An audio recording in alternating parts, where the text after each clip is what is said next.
Hi, my name is Ewan Nicholson. Welcome to my YouTube channel, Remembering Love. As you can see, my lockdown locks have been lopped off, whatever it may be. I've got these new bangs. Hope you like it. If you don't, well, there's not a lot I can do about it. Anyway, let's move on to today's topic. Today we're going to be looking at the question of, does social media and electronic devices help or hinder healing childhood trauma? Now you may be wondering, what's Facebook got to do with healing childhood trauma? How are these two topics even closely related? And that's what I'm going to be exploring and explaining in this video. But before I begin, let's just start. This is not a video where I'm going to be dumping on technology. You know, kids these days, back when we were young, we used to ignore people on the bus with a newspaper. No. It's not that, and the irony isn't lost on me. I am recording this on a smartphone. I'll be uploading it on YouTube and probably Facebook. So this isn't an unironic or ironic dump on new technologies whilst I use them. This is more a sort of, I'm going to try to look at this from an objective point of view of, you know, where have we got to? Not how do we get here, but where are we? The environment, cultural and social we live in impacts how we deal with our childhood trauma. It has to. You know, we're not living, most of us are not living in cabins in the woods. We're living in this current 2020 society, and the tools and means and mechanisms we connect and relate to others has a bearing on the way we deal and process our own feelings. So therefore, it's really necessary to look and say, well, what are those means and mechanisms? What is the cultural environment we choose to engage and connect and get information and connect with other people? And the reality is, this is the world we live in. This is the sea we are swimming in. Smartphones, social media, everything kind of integrated. The TV's now on YouTube, and YouTube's on your phone, and the phone is your computer, and it's all kind of mixed together. So there's a brilliant author, Neil Postman, wrote 2 books over 25 years ago. One was called Amusing Ourselves to Death, which is really about the destructive nature of television. And he wrote a book after that called Technopoly, which is kind of extending that understanding into all technologies, particularly computers. It's an amazing book. He talked about this, I think, in 2000.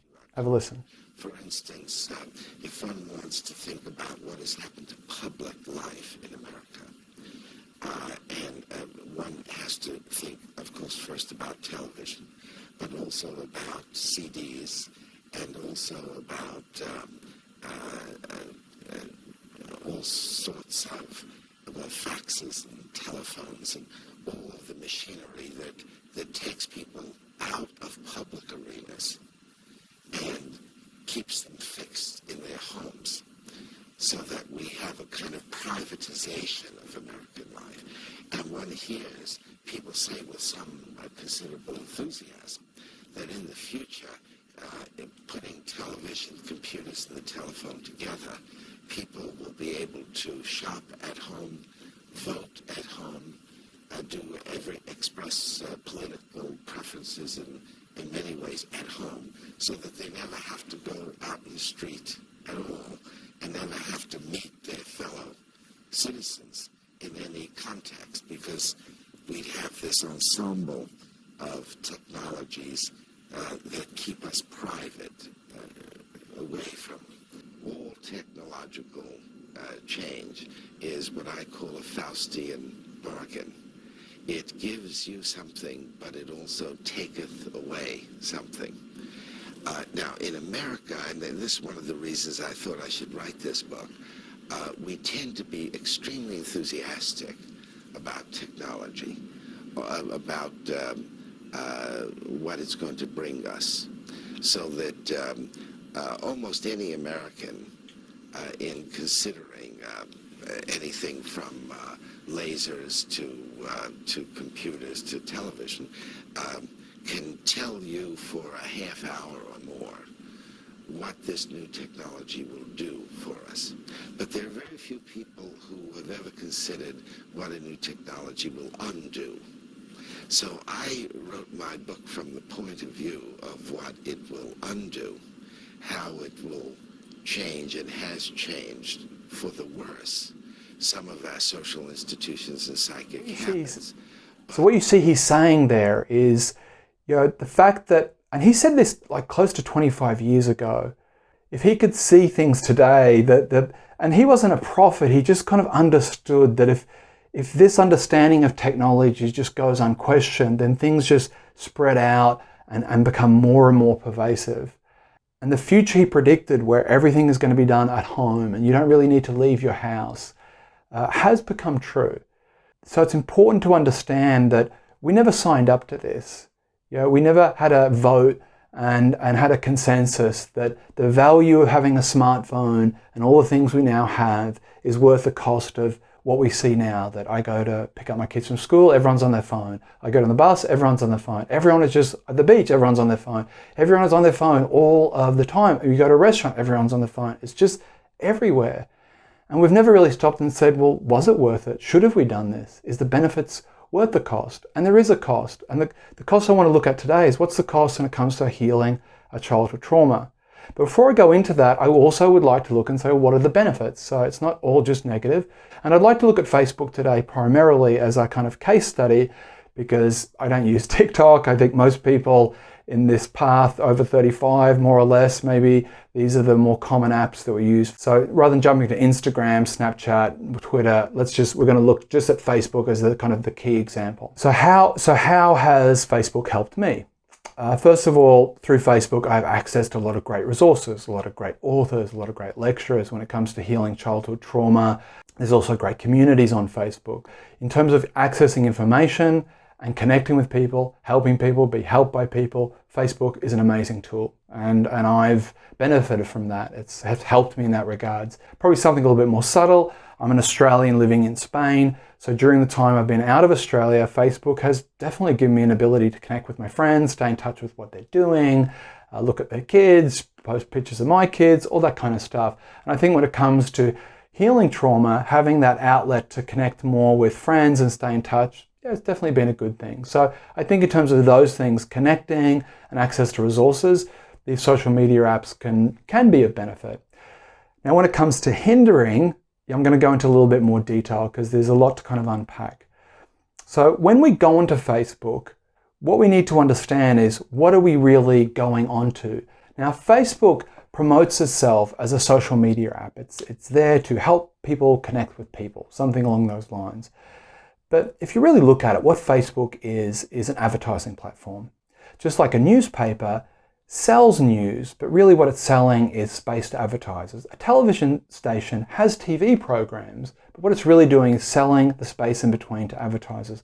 And Facebook is just a more sophisticated version of that advertising platform.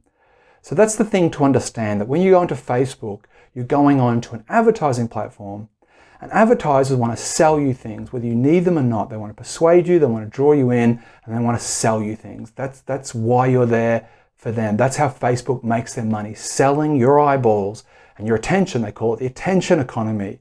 How do we monetize people's attention to advertisers? So the moment you step onto Facebook, you are on an advertising platform. And when you get onto Facebook, they have two objectives when you're on there. And the first is to keep your attention, is to keep you on there.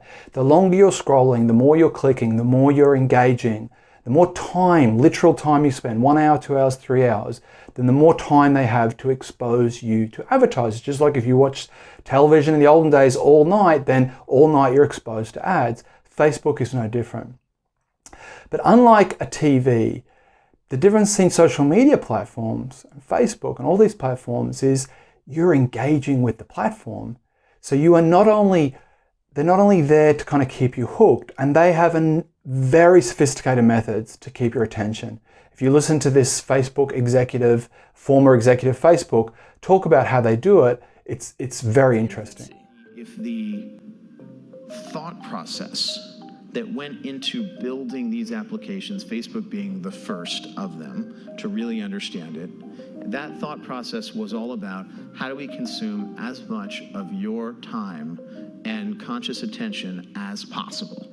And that means that we need to sort of give you a little dopamine hit every once in a while because someone liked or commented on a photo or a post or whatever. And that's going to get you to contribute more content, and that's going to get you, more likes and comments. I mean, it's a social validation feedback loop.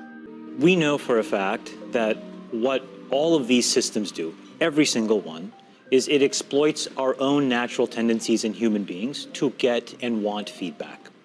And that feedback, chemically speaking, is the release of dopamine in your brain. Now, these concepts. So you can see what they're saying. They have a very clear intention that they are there not to connect you with your friends, they're there to keep you hooked, and they developed billion-dollar infrastructure to be able to do that. But in addition to keeping you hooked, what they're also doing is collecting data, information about you, then to keep you hooked even more.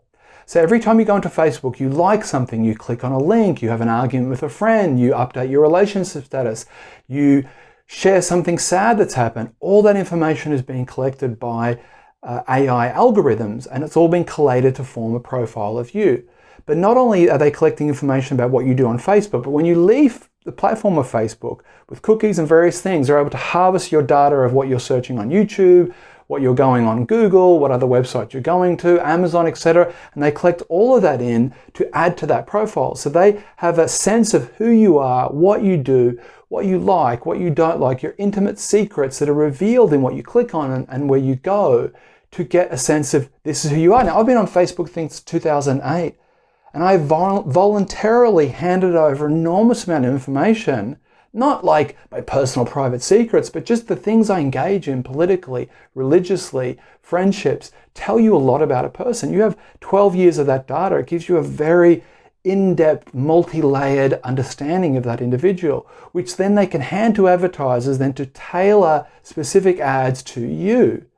And it's really weird the way Facebook does it. I don't know if you've had that experience. I know a lot of people have, where you're thinking something, you're having an idea about something, and then that thing you're thinking appears as a sponsored listing on Facebook. And I think, I've not searched that, I've not talked to anyone, or have I talked to someone and they've scraped the audio data off WhatsApp and now present it back to me as an ad? I don't know.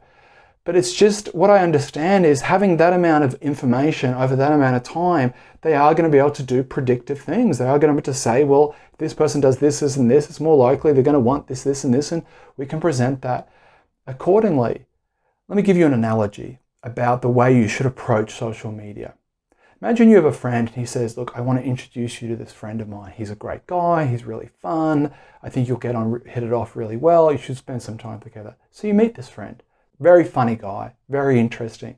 He knows enormous about a lot of things, but not only that, he's really interested in you. He's really interested in what you think, what you feel. He asks you a lot of questions. He spends a lot of time nurturing, developing the relationship with you. And you think, what a guy, he's really interested in me. He connects you with other people. What a guy. And then you discover he is into Amway or some other multi-level marketing thing. And then you realize, okay, there I was thinking he really liked me, that he wanted to know a lot of things, but all he was doing was collecting information then to use later on to sell me something for someone else or about something else. Okay, I get it. Now when I engage with him, I have a different angle. I'm less vulnerable, I'm less open, I'm a little bit more guarded about what I tell him, I'm a little bit more aware that he doesn't have my best interests at heart. And that's the thing to understand with new technologies, Facebook, Absolute Vodka, cigarette companies, food companies, none of them have our best interests at heart. What they have at heart is a desire for more profit. They're willing to manipulate, maneuver, and do whatever to get more profit. And that's the thing that's important to understand as trauma survivors, that when we go onto these applications, they are looking to harvest our attention to make money. And we have to be deliberate with what we do with our time. Neil Postman looked in his book, Amusing Ourselves to Death. This is television 20 years ago, that the average person spends around 12 to 15 years of their life watching television. When you take away sleep, you take away a full-time job, it's possibly a third of our life staring at a box. And now if you add new technology to that, or the time we don't spend watching television, we're on our smartphone, it's probably something similar, maybe even more. And it's worth asking the question of, is that really good for me? Is spending a third of my life staring at my phone, playing Candy Crush, going on Farmville, scrolling down on Instagram, clicking liking, getting into arguments on Twitter, is that really going to help me heal my childhood trauma? Is that a good use of my time? And I'm not here to shame people or to say, look, if you're on your phone all day, how terrible, how bad.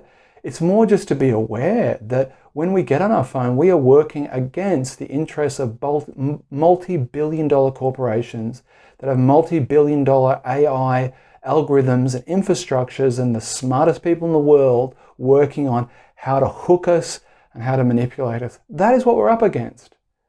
Who hasn't had that experience where you go onto YouTube looking for a lasagna recipe, and then 5 hours later you're watching 10 weird things Vikings did or whatever it is, and that isn't by chance, that is by design. And I've just lost an evening of my life for nothing. And there's versions of that going over and over and over. So what I'd like you to kind of take away from this video isn't a lecture, but it's more to be conscious of what you're up against. Every time you get on your smartphone, you log onto Facebook or Instagram, this is what you're up against. It literally is a point now where I think we have created tools that are ripping apart the social fabric of how society works. That is truly where we are.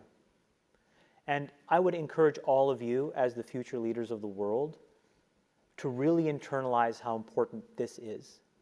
If you feed the beast, that beast will destroy you. If you push back on it, we have a chance to control it and rein it in. And it is a point in time where people need to hard break from some of these tools and the things that you rely on. The short-term dopamine-driven feedback loops that we have created are destroying how society works.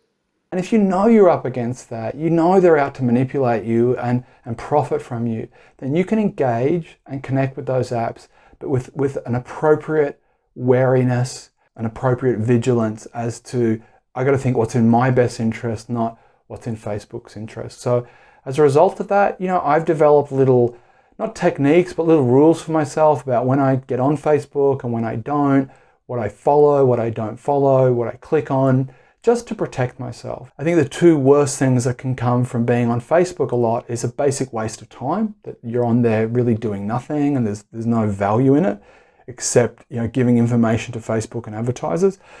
And the worst case scenario, you're being manipulated. You're being presented with ads that tap into your insecurities for other people to make money. And I don't think that's a good thing for anyone, let alone trauma survivors.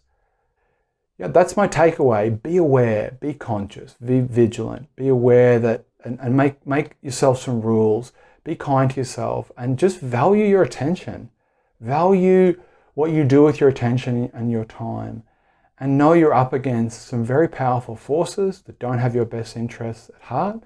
I'm not talking about being paranoid, I'm just talking about being aware, because that's the thing a lot of people say, well, advertising doesn't affect me. Really? You think these multi-billion-dollar corporations spend billions on advertising because they don't know what they're doing? I mean, they affect us. They affect all of us. And Facebook and these social media apps have just become very sophisticated versions of the same thing, because we engage with them. We give them information about ourselves that we would never give Coca-Cola, ever. But now Coca-Cola has that information. Now Coca-Cola can buy that information and feed back to us what they think we want based on information, and that is quite disturbing, and that we have to be aware of. So I hope this has made sense. I hope this has helped you. Come back anytime and take care of yourself.